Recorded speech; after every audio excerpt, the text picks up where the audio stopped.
I never thought I'd feel this way about him, my stepson. It started with a lingering glance, a touch that lasted too long. But when he whispered, "You know you want this too," I realized I was crossing a line I could never come back from. I never imagined my life would turn out this way. My name is Sarah, and I've always been the kind of woman who followed the rules. I married David, a kind and hardworking man, when I was just 25. We built a life together, a beautiful home, a stable routine, and a sense of security that I cherished. But life has a way of throwing curveballs, and David's sudden passing 2 years ago left me shattered. After his death, I felt like I was drowning in grief. The house, once filled with laughter and love, became a silent reminder of everything I had lost. That's when my stepson, Ryan, moved back in. He was just 22, fresh out of college, and unsure of what to do with his life. At first, it was strange having him around. He wasn't the awkward teenager I remembered. He had grown into a confident, broad-shouldered man with a charm that was hard to ignore. Ryan's presence brought a sense of life back into the house. He was always there, helping with chores, making me laugh, and filling the silence with his easygoing nature. I told myself it was just gratitude for his company, but deep down, I knew something was shifting.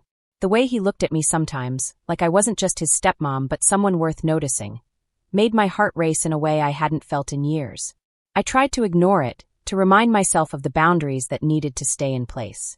But the loneliness was a heavy weight, and Ryan's presence was like a lifeline I didn't know I needed. Little did I know, that lifeline would soon pull me into uncharted waters.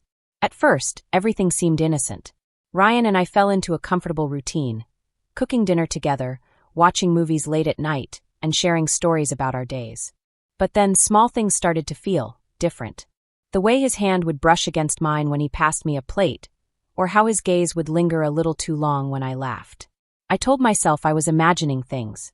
He was just being kind, right? But the more I tried to ignore it, the harder it became. One evening, as we sat on the couch, our shoulders barely touching, he turned to me and said, "You don't have to pretend with me, Sarah. I see how much you're hurting." His words caught me off guard. No one had looked at me like that in years, like they truly saw me. My heart raced, and I quickly looked away, pretending to focus on the TV.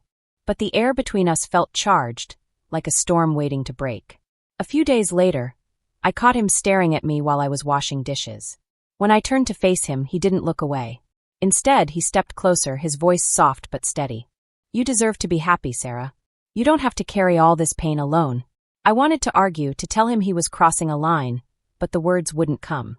Instead, I felt a strange pull toward him, a mix of guilt and longing that I couldn't explain. That night, as I lay in bed, I couldn't stop thinking about the way he had looked at me, like I was more than just his stepmom. And that's when I realized I was in trouble. The tension between us grew with each passing day.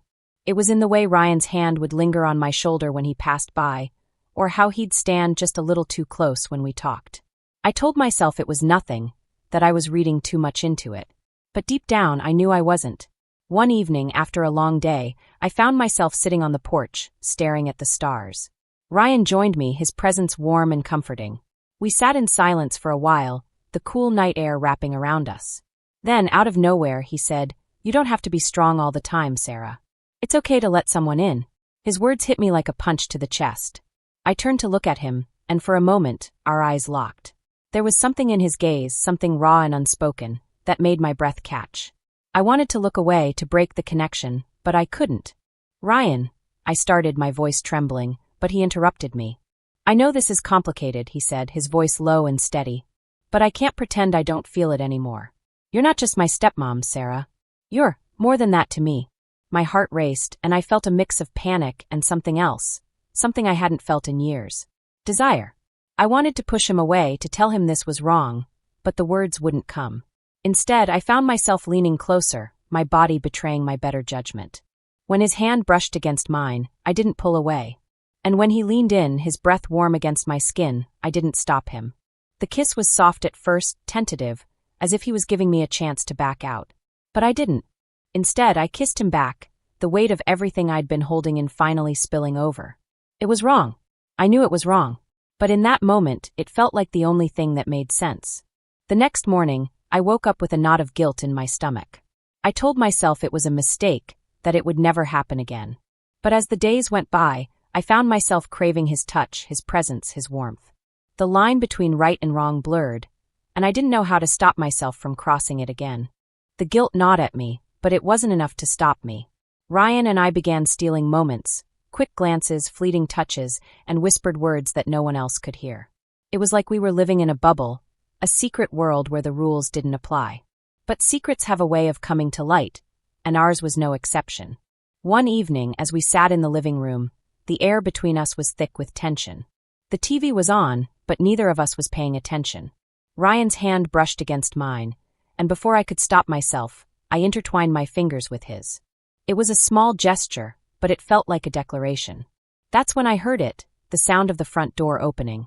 My heart stopped. Ryan pulled his hand away, but it was too late. My best friend, Jessica, stood in the doorway, her eyes wide with shock. "Sarah," she said, her voice trembling. What is going on?" I froze, my mind racing. How could I explain this? How could I justify what she had just seen? Ryan stood up, his face pale, but he didn't say anything. The silence in the room was deafening. Jessica stepped closer, her eyes darting between me and Ryan. "Tell me I'm wrong," she said, her voice breaking. "Tell me I didn't just see what I think I saw." I opened my mouth to speak, but no words came out.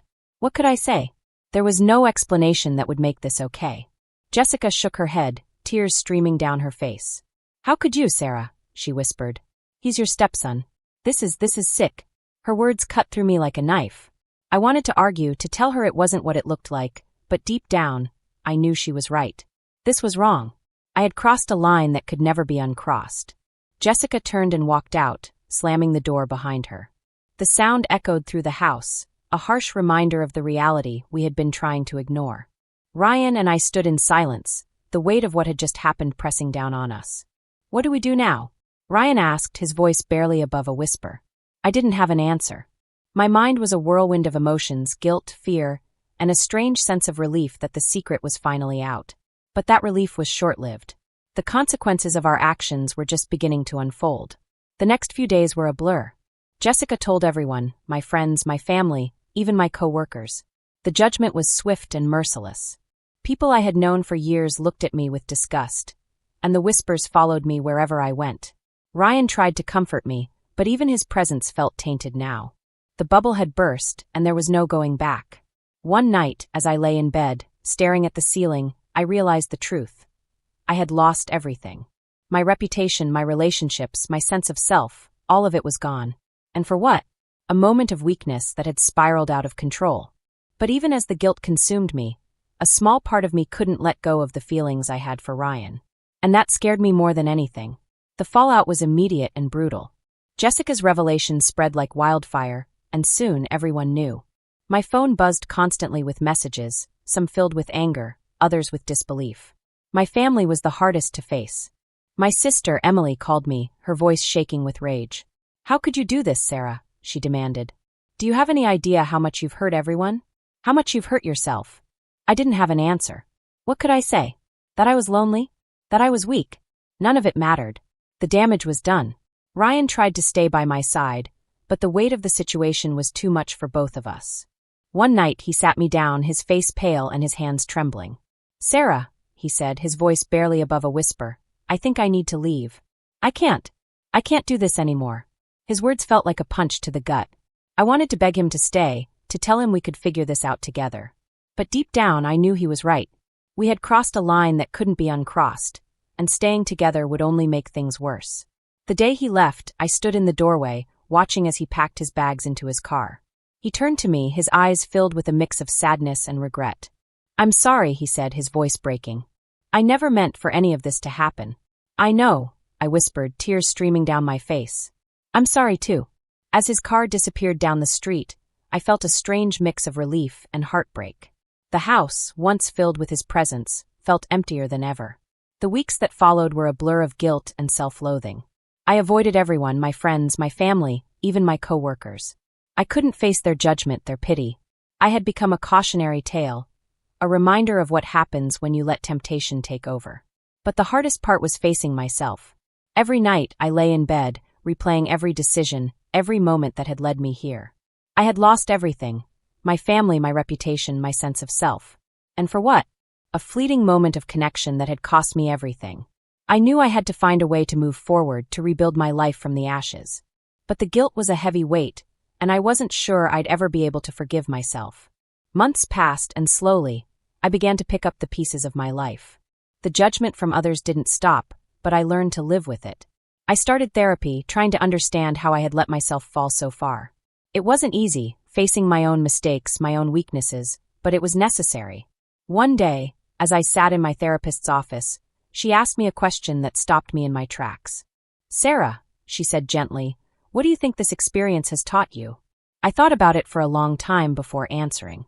"It taught me that loneliness can make you do things you never thought you were capable of," I said, my voice trembling. "But it also taught me that no matter how lost you feel, there's always a way back. It might not be easy, and it might not be pretty, but it's possible." I realized then that I had been punishing myself for far too long. Yes, I had made a terrible mistake, but I wasn't defined by that mistake. I was more than my worst moment. I started rebuilding my relationships, one small step at a time. My sister, Emily, was the first to forgive me. It wasn't easy and it took time, but eventually, we found our way back to each other. As for Ryan, I heard through the grapevine that he had moved to another city and was starting over. I hoped he was finding peace, just as I was. This experience changed me in ways I never expected. It taught me the importance of boundaries, of self-respect, and of facing your demons instead of running from them. I'll never forget what happened, but I've learned to live with it. And maybe, just maybe, that's enough. If you were in Sarah's position, what would you have done? Let us know in the comments below. Don't forget to like, share, and subscribe for more gripping stories that explore the complexities of love, betrayal, and redemption. Your next emotional roller coaster is just a click away.